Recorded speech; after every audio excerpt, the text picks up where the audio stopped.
बताइए डीके दुबे साहब, second class citizen है मुसलमान भारत में, तब भी सर देखिए इतना हल्ला है देश सेक्युलर हो जाए। वैसे नहीं, सेकंड क्लास सिटीजन है इसलिए भारत में राष्ट्रपति हुए, उपराष्ट्रपति हुए, शिक्षा मंत्री हुए।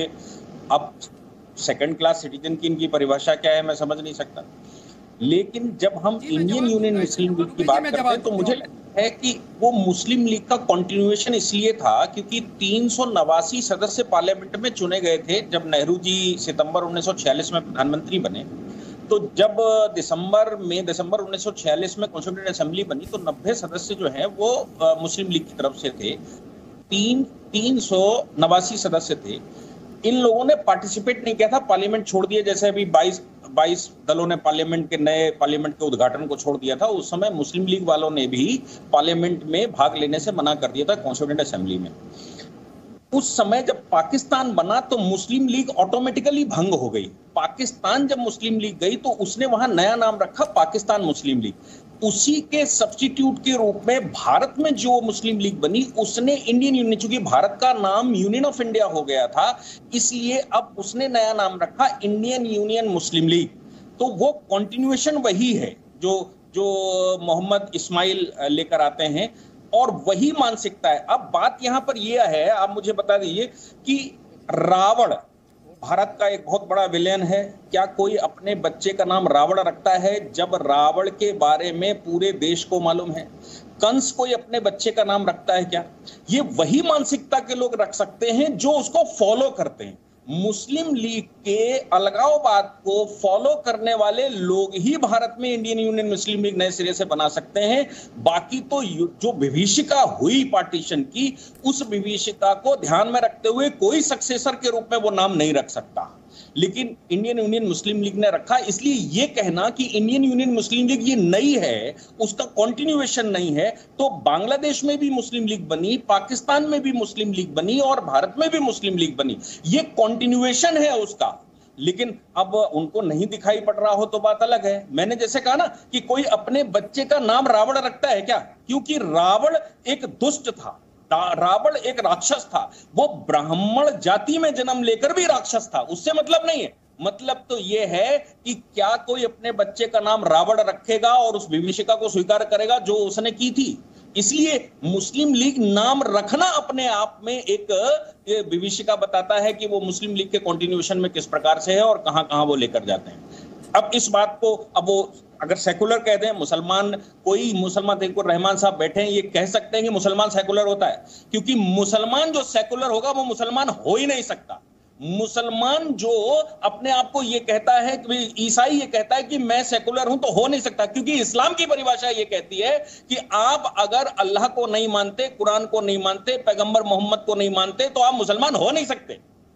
वो अलग बात है कि जो भारत को मानने वाले लोग हैं, भारतीय संस्कृति को मानने वाले लोग हैं, भारत माता को माता मानने वाले लोग हैं, वो उस विचारधारा से थोड़े डेविएट हो सकते हैं। ठीक है, मैं सीधे चलता हूं। मैंने कहा ना सर, अतीकुर रहमान साहब, एक ही बंदा काफी होता है किसी भी चीज के लिए। ऐसा हम बोलते हैं ना, सिर्फ एक ही बंदा काफी है। तो मैं आज एक आपसे गूढ़ सवाल पूछता हूं और मेरा गूढ़ सवाल यह है कि उन्होंने कहा अलगाववादी सोच, एक अलगाववादी सोच। मैंने कहा एक ही बंदा काफी है, तो ये क्या उस यूनियन मुस्लिम लीग, इंडियन यूनियन बन गया तो इंडियन यूनियन मुस्लिम लीग नाम रखने से कोई पार्टी सेक्युलर हो गई क्या? बताइए आप, क्या अलगाववादी सोच चली गई?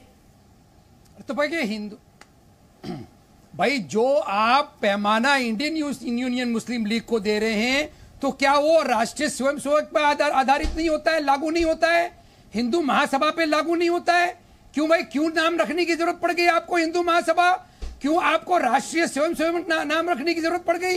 अगर आपको नाम से ही है भाई, आइडियोलॉजी देखिए ना, आप आइडियोलॉजी देखिए। इसीलिए पहले भी मैंने कहा, अगर इंडियन यूनियन मुस्लिम लीग की आइडियोलॉजी में किसी भारतीय को अलग दर्जा देने का उनके प्रावधान में है तो मैं उसको सेकुलर नहीं मानूंगा। यहां पर दुबे जी ने कहा कि अगर सेकंड क्लास सिटीजन होते तो प्रेसिडेंट कैसे बनते?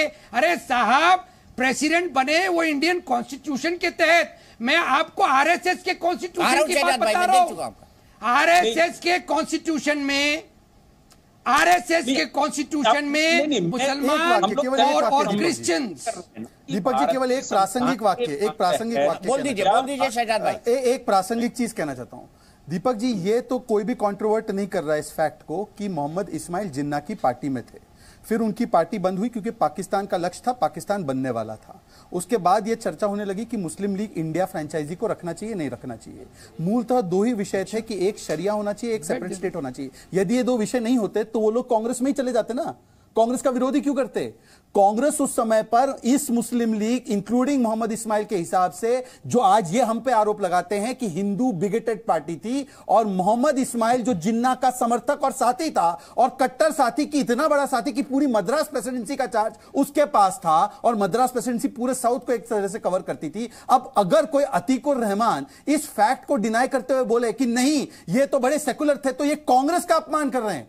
मतलब कि उस समय की कांग्रेस जो नेहरू जी और गांधी जी की थी वो सेकुलर नहीं थी, ये अतीकुर रहमान कह रहे हैं। और आलोक जी की कोई प्रतिक्रिया ना आए तो उस पर मुझे लगता है कि वोट बैंक का कैसा खेला है कि आज मुस्लिम लीग सेकुलर है और उस समय की गांधी की कांग्रेस पार्टी सेकुलर नहीं थी, ये आलोक जी मानने को तैयार है।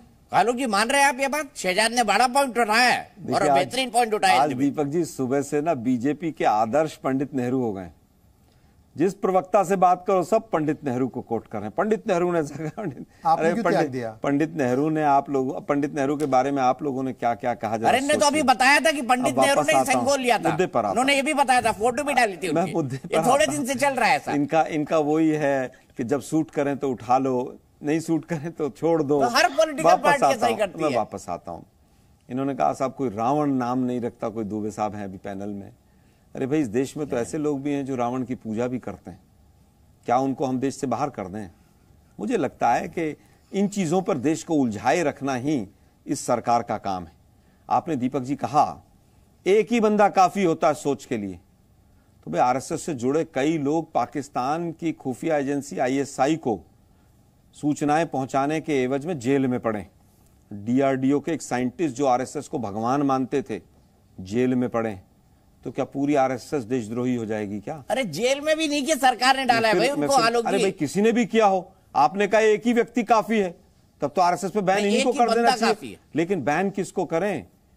कम से कम एआईयूएमएल ने अपना रजिस्ट्रेशन तो करा रखा है, मुस्लिम लीग ने, आरएसएस ने तो अपना रजिस्ट्रेशन ही नहीं कराया। बताइए शहजाद जी, बताइए शहजाद जी। यदि देखिए आलोक जी को मैं अपना बड़ा भाई इसलिए मानता हूं क्योंकि बड़े ज्ञानी हैं और बड़े अच्छे तरीके से बात रखते हैं। आरएसएस यदि इतनी आतंकी और अनरजिस्टर्ड वगैरह संगठन है जो ये कहते हैं, तो श्री प्रणब मुखर्जी देश के राष्ट्रपति उनके मुख्यालय गए थे।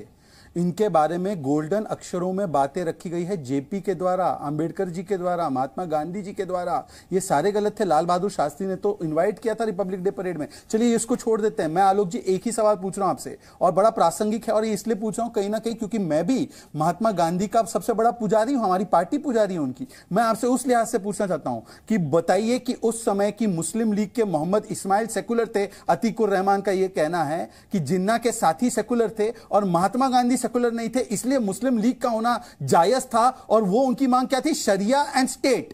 ये शरिया एंड स्टेट मांगने वाले सेकुलर है आपके लिए, जो जिन्ना के साथी थे, और जो आपको वो कह रहे एक तरीके से कि गांधी की उस समय की पार्टी कम्युनल थी, वो ठीक लग रहा है आपको? अन्यथा अगर सेकुलर ही थी तो कांग्रेस में शामिल हो जाते वो लोग। देखिए मुझे क्यों नहीं थे कांग्रेस में वो? मुझे लगता जी न्यूज़।